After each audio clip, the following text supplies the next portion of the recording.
নমস্কাৰ প্ৰিয় বন্ধু বান্ধৱীসকল দাস ইভন ইউটিউব চেনেলটোত আপোনালোকক স্বাগতম জনাইছোঁ। প্ৰিয় বন্ধু বান্ধৱীসকল, আপোনালোকৰ বহুতৰে ঘৰত সৰু সৰু ল'ৰা ছোৱালী আছে।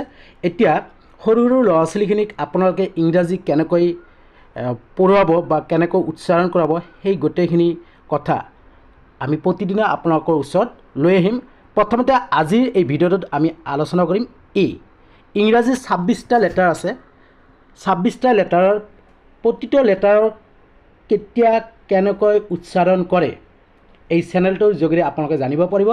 আজি আমি এই ভিডিঅ'টোত এৰ উচ্চাৰণ কেনেকৈ কৰে, এ থকা শব্দ, এৰ যেতিয়া শব্দ গঠন হয় সেই শব্দটো কেনেকৈ উচ্চাৰণ কৰা হয় এই বিষয়ে এই ভিডিঅ'টোত আলোচনা কৰিম। আৰু আপোনালোকে নিজৰ নিজৰ ঘৰৰ সৰু ল'ৰা ছোৱালীক, নিজৰ ল'ৰা ছোৱালীক, সৰু ভাই ভণ্টিক কেনেকৈ উচ্চাৰণ কৰাব এই চেনেলটোৰ যোগেদি আপোনালোকে জানিব পাৰিব। গতিকে দেৰি নকৰি আজি ভিডিঅ'টো আৰম্ভ কৰিছোঁ। তাৰ আগতে এটা ৰিকুৱেষ্ট, যদিহে ভিডিঅ'টো ভাল লাগে তেতিয়াহ'লে like, comment, share and subscribe বেলটো বজাই ৰাখিব। আৰু ভিডিঅ'টোত কিবা ভুল ভ্ৰান্তি হ'লে নিজৰ বুলি ক্ষমা কৰি দিব। এ তিনিটা উচ্চাৰণ হয়, আপোনালোকে মনত ৰাখিব। এ তিনিটা উচ্চাৰণ, এটা হ'ল আ, এটা হ'ল এ, এটা হ'ল অ। এতিয়া কেতিয়া কোনটো শব্দ লগ কি উচ্চাৰণ হয় আপোনালোকে নিশ্চয় জানে বা বহুতে নাজানে। গতিকে আমি আজি এই ভিডিঅ'টোত আলোচনা কৰোঁ। মই ফাৰ্ষ্ট অফ অল তিনিটা শব্দ লৈছোঁ। BAR, গতিকে ইয়াত কি উচ্চাৰণ আছে? আ উচ্চাৰণ হ'ব। BAT, ইয়াত কি উচ্চাৰণ হ'ব? এ উচ্চাৰণ হ'ব। আৰু ALONG, ইয়াত কি উচ্চাৰণ হ'ব? অ উচ্চাৰণ হ'ব। এতিয়া BAR, বিতে ব, এৰ উচ্চাৰণটো আ হ'ল, গতিকে বত আকাৰে বা, আৰু আৰ মানে কি? ৰ, বাৰ। BAT, বিতে কি? ব, এৰ উচ্চাৰণটো কি হ'ব এইবাৰ? এ, যিটো ব যোগ এ, বত একেৰে বে, আৰু টি মানে কি? ট, গতিকে কি হ'ব উচ্চাৰণটো? BAT মানে কি? বেট।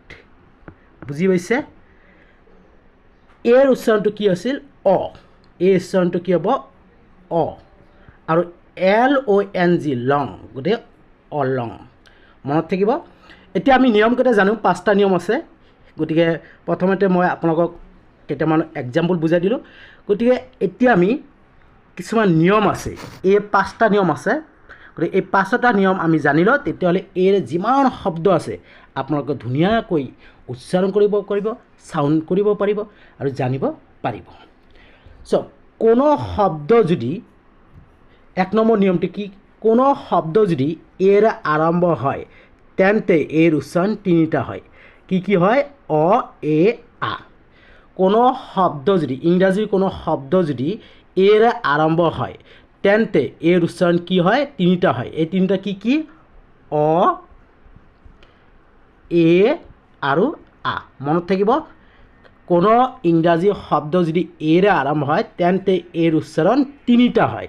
এটা হ'ল অ, এটা হ'ল এ, আৰু এটা হ'ল আ। এতিয়া আমি এক্সাম্পলত আহিছোঁ। এক্সাম্পল এটা লৈছোঁ। APPEAR,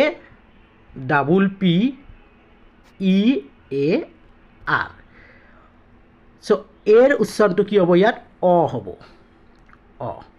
আৰু PPER, পিয়াৰ, গতিকে এই APPERক আমি কি বুলি ক'ম? অপিয়াৰ।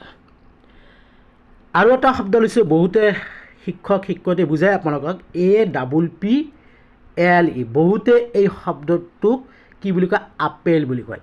গতিকে ইয়াত এইটো আপেল নহয়, এপল। এই উচ্চাৰণটো কি হ'ব? এইবাৰ এ হয়। APPLE, Apple.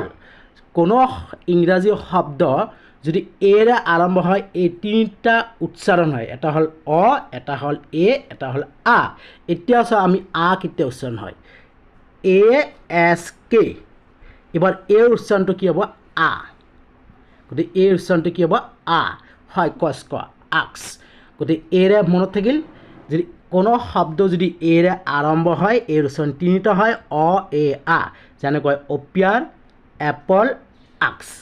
2 নম্বৰ নিয়মটো হ'ল, এইটো মষ্ট ইম্পৰ্টেণ্ট। এই এৰ পিছত যদি আৰ হয়, এৰ পিছত যদি কি হয় আৰ হয় তে এৰ উচ্চাৰণটো কি হয় আ হয় এৰ উচ্চাৰণটো কি হ'ব আ মনত থাকিব এর পিছত যদি কোনো এটা শব্দ আর হয় তেতিয়া সরি কোনো একটা লেটার আর যদি এর পিছৰ লেটাৰ যদি আৰ হয় তেতিয়াহ'লে এৰ উচ্চাৰণটো কি হ'ব আ মই আকৌ বুজাই দিছোঁ এৰ পিছৰ লেটাৰটো যদি আৰ হয় তেতিয়াহ'লে এৰ উচ্চাৰণটো কি হ'ব আ হ'ব যেনেকুৱা এক্সাম্পল লৈছোঁ মই বি এ আৰ বিতে ব এতে আ আৰু আৰতে কি ৰ বত আকাৰে বা ৰ বাৰ অৰ্থাৎ বি এ আৰ মানে কি বাৰ বুজি পাইছে আপোনালোকে যেনেকুৱা ডব্লিউ এ আৰ ডব্লিউতে ওয়াব এতে কি বুলি কৈছোঁ আ আৰু আৰতে কি ৰ গতিকে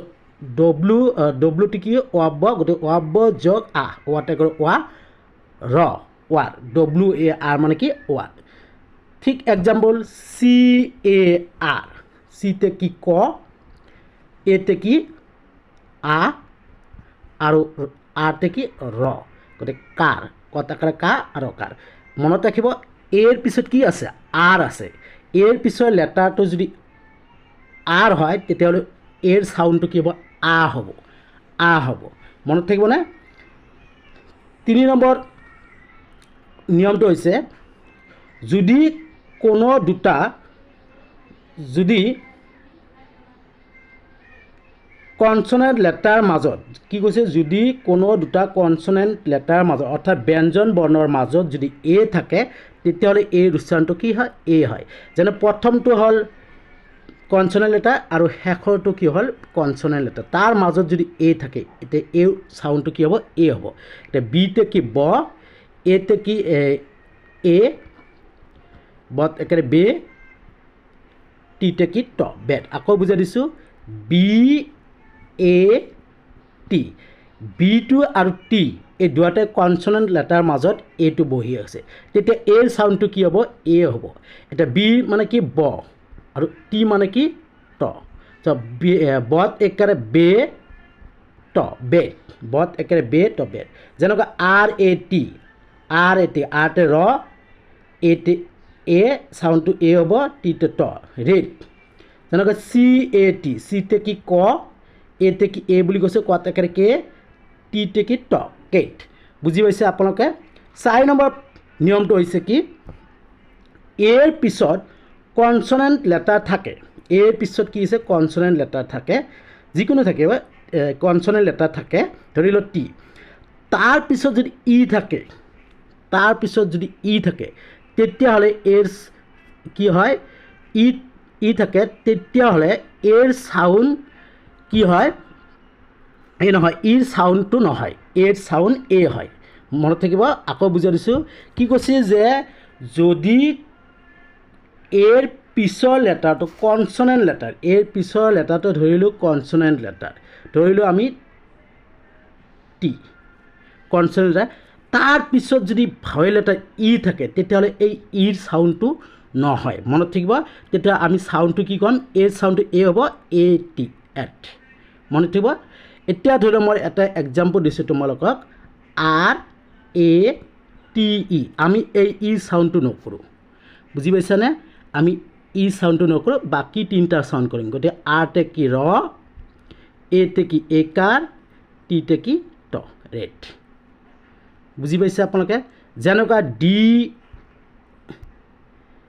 ডি এ টি ই আমি ইৰ সাউন্ডটো নকৰোঁ কোনো আকৌ মই কৈছোঁ যে এৰ পিছত কনসনেন্ট লেটাৰ আছে তাৰ পাছত ভাৱেল লেটাৰ যদি ই থাকে তেতিয়াহ'লে ইৰ সাউন্ডটো নহয় এতিয়া আমি এই বাকী তিনিটা সাউন্ড কৰিম ডিতে কি ড এতে কি এৰ সাউন্ড এ হয় গতিকে ডট একেবাৰে ডে টিতে কি ট ডেট বুজি পাইছে ইয়াৰ পিছৰ শেষৰ যিটো নিয়ম সেই শেষৰ নিয়মটো হৈছে